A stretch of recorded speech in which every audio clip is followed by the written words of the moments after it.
pendirinya dari Jadi kakek bisa atau begitu?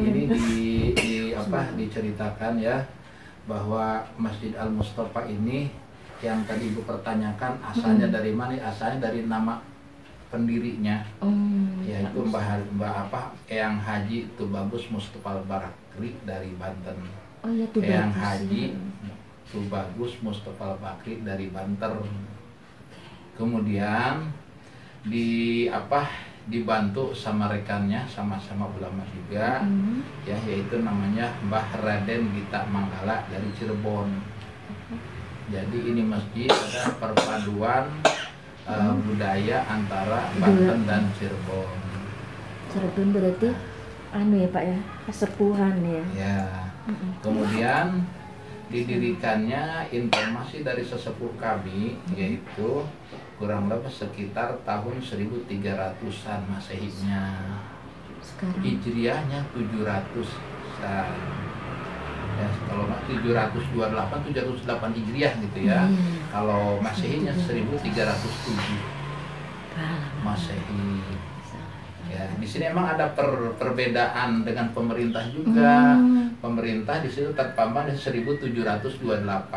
Beda 400. Ya, tapi kita merujuk kepada sesepuh tetap.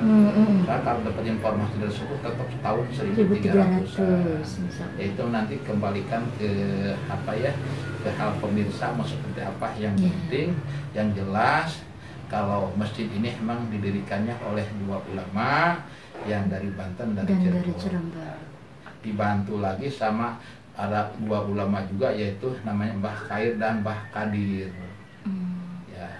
Kemudian Mbah Haji Mustafa Bakri ini yang mendirikan dengan Mbah Rita Manggala itu menjalin silaturahmi dengan cara itu menikahkan kedua belah pihak anaknya. Jadi tambah ya, dari Mbah Haji Mustafa Bakri dari Banten, dari pihak keluarga laki, dari prianya. Kalau dari Cirebon, Mbah Rita Manggala dari pihak wanitanya. Ya, ditikahkan keduanya, kemudian sampai turun temurun sampai kepada kami.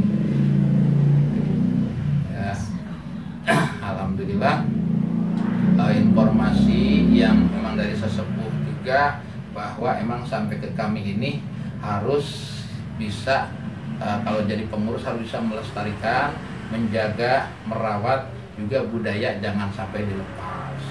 Yang mana budaya ini banyak sekali di sini, budayanya yang bernuansa Islami ya, bukan budaya macam-macam. Di antaranya yang sampai saat ini acara Maulid, acara Maulid di sini 3 kali. Awal tanggal Rabiul Awal, pertengahan 12 Rabiul Awal hari kelahirannya, dan tanggal terakhir 30 Rabiul Awal. Awal, tengah, dan akhir. Yang dimana di tempat lain tidak ada acara seperti itu. Ya, tanggal 1 Rabiul Awal, tanggal 12 Rabiul Awal, dan tanggal terakhir 30 Rabiul Awal. Yang mana di zaman dulu mah dari jalan gang depan sampai ke sini itu disimpanlah seperti barang-barang perkakas zaman dahulu mah. Itu orang tua saya cerita ke saya.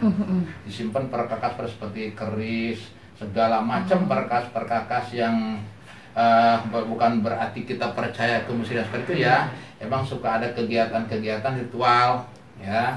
Dan setelah itu nggak ada, kemudian kesininya, tapi sebelum saya juga nih, itu kalau bulan Maulid itu dari depan ke sini diadakan kayak makanan-makan di sajian-sajian sampai sini dulu. Kalau sekarang sudah nggak ada, sayang itu aja budayanya. Kemudian yang budaya-budaya yang di dalam lingkungan masjid ya, itu zikir, terutama zikir ba'da subuh, itu tidak boleh dihilangkan, tidak boleh dilepas, harus dibaca dari mulai surat Al-Ikhlas, Al-Falaq, An-Nas sampai Amanah Rasul. Terus terakhir ditutup dengan ayat 7, Qul la yusibana illa ma fatulana wa maulana wa 'alallahi falyatawakkalul. Itu harus dibaca.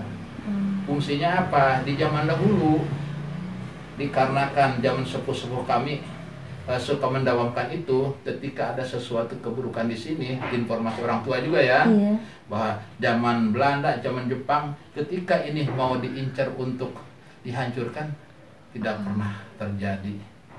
Bapak saya ngalamin cerita ke saya ketika di zaman dahulu, zaman Jepang atau zaman Belanda itu dulu mah meriam bukan bom ya.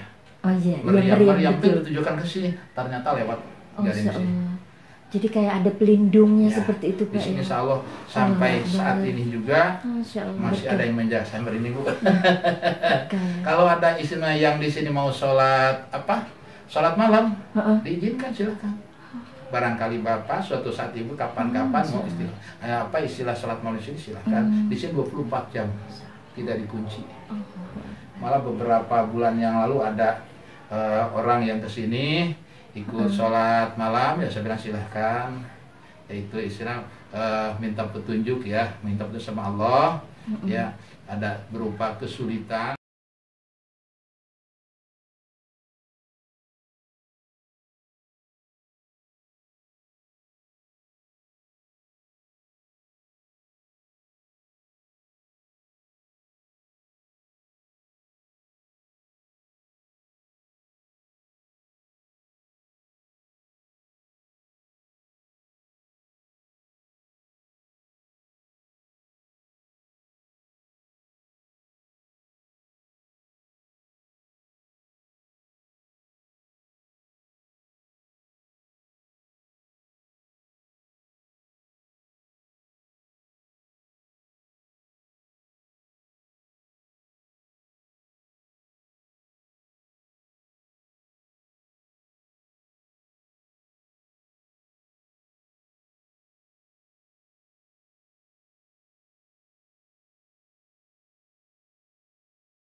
Itu aja. Yang tadinya mah malam dirayakannya karena malam ada suatu hal. Kalau Maulid di sini itu semua warga itu masak Ibu. Kemudian diberikan kepada jamaah di sini. Nah, karena waktu itu malam nggak kemakan, akhirnya paginya katanya basi, jadi agak kebuang, diadakannya besok lah. Pagi hari, sekarang harus tiap pagi jadinya. Tiap bulan Rabiul Awal tanggal 12 tuh pagi mulai jam 7 udah mulai start. Tadinya malam dikarenakan hal seperti itu, makanannya nggak kemakan katanya karena kemalaman. Kalau pas sekarang dialihkan ke pagi, alhamdulillah, biarpun ribuan renovasi masjid ini ya, yang mana masjid ini yang tadinya emang dalamnya itu bukan granit Ibu, ini luas banget, biasa ini apa ternyata sebelum dipasang granit kan dikupas ininya ya, sama pengurus-pengurus yang sekarang nih, pengurus kami, ternyata ini apuk, bukan semen, ternyata di situ di samping apuk itu dalamnya batu kali, gitu. tumpukan batu kali ini mah baru. Ini dari sini aja utamanya nih, ketebalan. Makanya dia tebal sekali. Ya. Sampai biasa bangunan yang tebal itu udah di salah satu ciri bangunan lama. Dalamnya batu kali, bukan bata, bukan apa? Hebel. Karena bukan. Hebel Hebel barusan. Zaman sekian ya, hebel. Zaman praktis. Iya. Masya Allah. Alhamdulillah, masalah jemaah juga di sini tidak ada permasalahan, tidak ada perbedaan, biarpun ada selisih paham sedikit tidak dipermasalahkan. Di sini dari awal sahabat ini berjalan lancar aja. Terus Pak, dengan Masjid Keramat Empang itu apakah kan kalau itu kan dari Hadral Maut katanya ya, seiringkah dalam artian sama-samakah usianya atau lebih tua di sini Pak? Kalau menurut informasi tetap Masjid Empang kedua. Ya, Masjid Empang kedua. Wallahu alam, atau masih ada unsur rekan atau unsur istilah keluarga atau gimana, saya kurang begitu paham sebelah situnya. Yang jelas bagi informasi dari sepuh, masjid ini, masjid leluhur kita ini ialah salah satunya dari Banten, satunya dari Cirebon. Itu aja. Yang mana tadinya mah namanya belum Bantar Jati Kaum dulu, diisi sama keluarga besar itu, dua wilayah itu namanya Kampung Baru. Kampung Baru. Kemudian kedatangan pas di sini, pas pengurusan kami, kedatangan ahli sejarah dari Kabupaten Bogor juga, bahwa menerangkan ini namanya Kampung Baru betul dari dulunya.